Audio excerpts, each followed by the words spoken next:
Hi, what's up mga Karina? Kumusta na po tayong lahat? Naway nasa mabuti tayong lahat na kalagayan.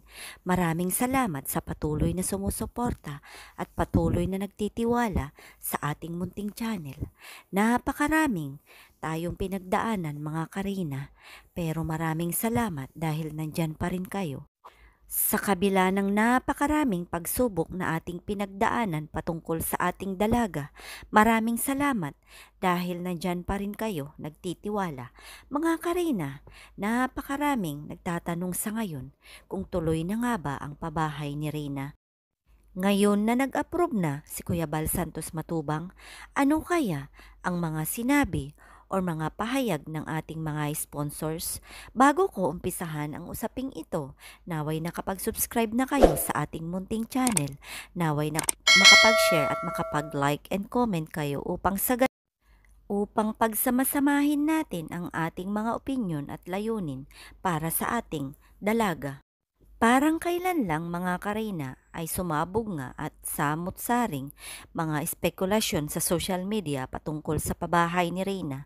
Pero salamat sa Diyos dahil nandito pa rin tayo, hindi natitinag sa mga layunin natin para kay Reyna, na tila bang sumasang-ayon na ang panahon upang sa ganun ay maisakatuparan natin ang layunin natin na mapabahayan nga lamang ang ating dalaga upang magkaroon ng sariling bahay at magkaroon ng katahimikan ang kanyang buhay.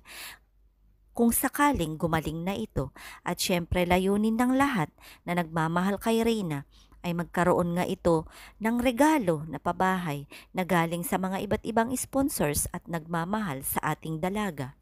Maraming salamat dahil unti-unti nang naliwanagan ang lahat ng mga manonood, lalong-lalo na ang kalingap sa layuning pabahay para kay Reyna. Kung matuloy man ang layunin nating pabahay para kay Reyna, sana sumang-ayon ang panahon, sana sumang-ayon ang lahat.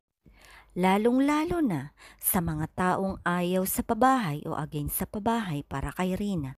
Kung ang founder ng Kalingap na mismo ay naliwanagan, ikaw pa kaya ang hindi sasang-ayon sa usaping ito? Sana makapag-iwan po kayo ng inyong mga komento kung ano ang inyong mga saloobin sa usaping ito. Maraming maraming salamat sa walang sawang suporta, walang sawang pagmamahal natin sa ating dalaga. Naway nandyan pa rin kayo parati, sama-sama nating sundan, sama-sama nating tunghayan ang susunod na kabanata ng takbo ng buhay ni Reyna, lalong-lalo na ang kanyang darating na gamutan. Let's all be positive mga Karina, na maganap lahat ang mga magagandang bagay at layunin natin para sa ating minamahal na dalaga sa social media.